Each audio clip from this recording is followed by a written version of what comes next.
There are many mathematical properties that exist, probably too many to count. However, for Algebra 1, there are two in particular that you will be dealing with all course long. In fact, you'll be dealing them with subsequent courses too, as well as others. But these are probably two of the most important properties when it comes to algebra.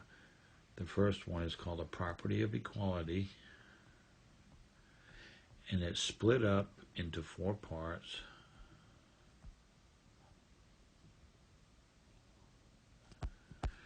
Okay, you got the addition,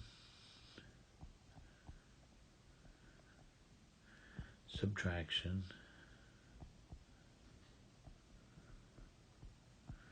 multiplication,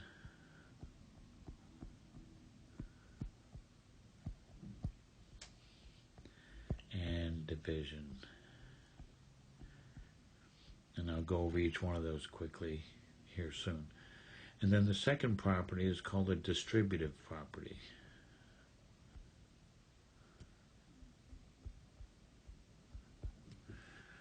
Okay, so these are the main properties right here, the property of equality and the distributive property. Like I said, the property of equality, there's four parts to it, but in essence, you're doing the same thing to all of them. I'll show you. If I give you the simple equation, x is equal to 3, and then I add 2 to the left side, 2 plus x, what do you think that equals?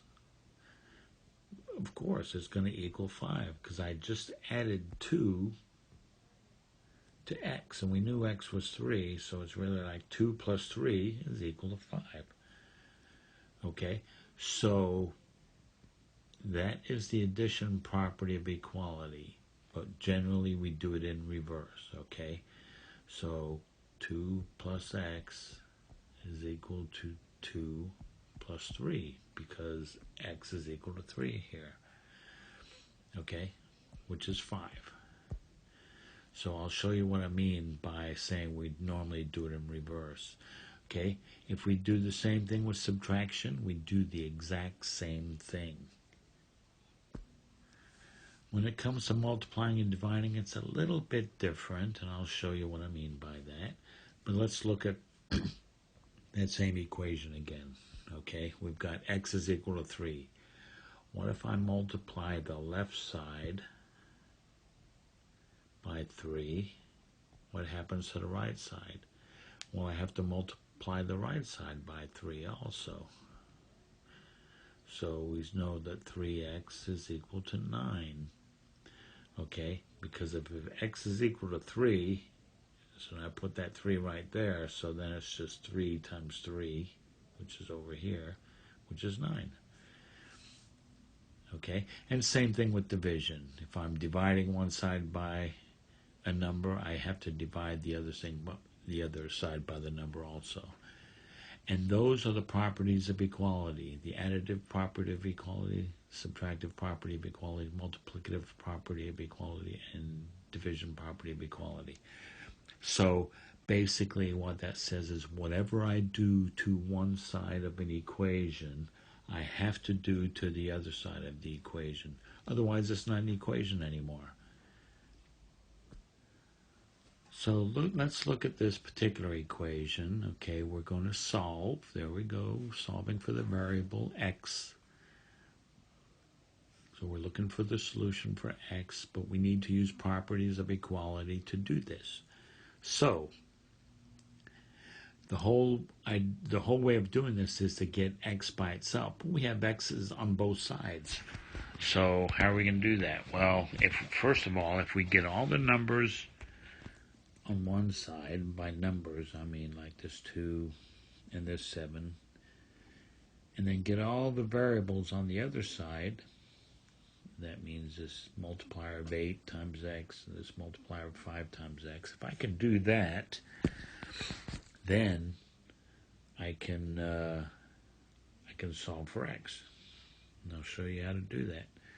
Okay, so I have This 7 here on the right side and 2 on the left side. So let's get rid of it. Let's move this, the x's to the right and the numbers to the left. So how do I get rid of a negative 7?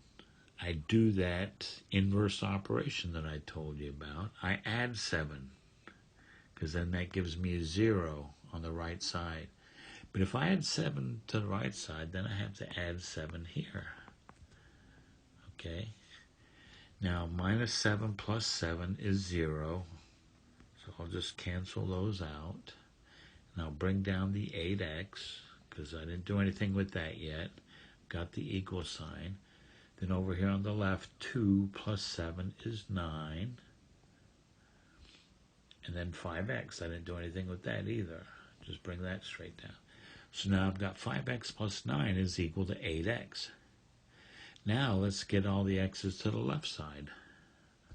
To the right side. So let's subtract 5x. So if I do that on one side, I have to do it on the other. 5x minus 5x is 0, so those go away. Bring the 9 down. 8x minus 5x is 3x. Okay? So now I've got 3x is equal to 9. So far I've used properties of equality. Okay, I've used the additive property of equality here by adding 7 to both sides. I use the subtractive property equality here by subtracting 5x from both sides. Here I've got 3x equals 9, but I need to get the x by itself. I can't subtract 3 from 3x because they are not like terms. I need to do something else. What you have to do is divide by 3, because 3 divided by 3 is 1. And 9 divided by 3 is 3. So I got 3 is equal to 1x. And there I've solved it. Now remember, the coefficient of 1 you don't have to write. 1x is the same as x. Okay? So when the coefficient is 1, you don't have to write the 1 down. You just assume that it is a 1. Okay, so here's my solution. X is equal to 3. And it makes sense. Let's put it back in just to confirm it. 5 times 3 is 15, plus 2 is 17. So 17 on the left side.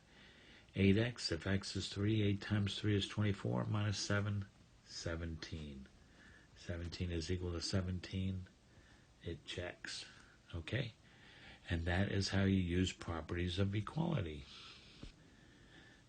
The distribution property, or distributive property, is basically saying, hey, I take whatever's on the outside of the parentheses and multiply it by everything on the inside of the parentheses, as long as they're separated by a plus or a minus. When they're multiplied or divided on the inside, it's not the distributive property. So we're just looking at when you have pluses and minuses on the inside of the parentheses. So everything on the outside, which is just an A, by everything on the inside, which is a B plus C minus D.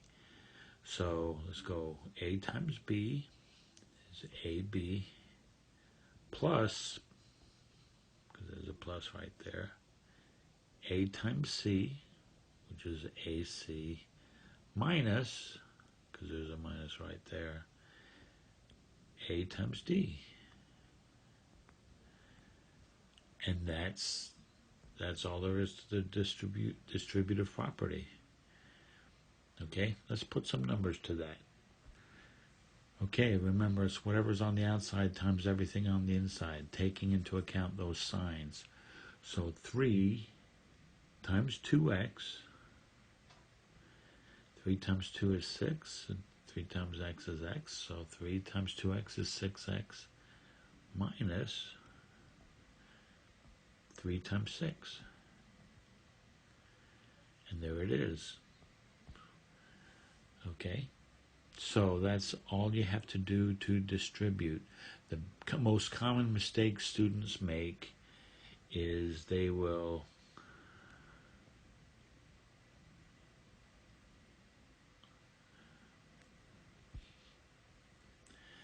they will go, oh, 3 times 2x is 6x minus 6. They'll just bring that 6 down. Don't do that. That is wrong. You have to multiply that 3 on the outside by everything on the inside, taking into account that sign. And that's all there is to the distributive property. So those are the 2 properties you really need to know: the properties of equality and the distributive property. If you know those very well, you will not have a hard time at all with algebra.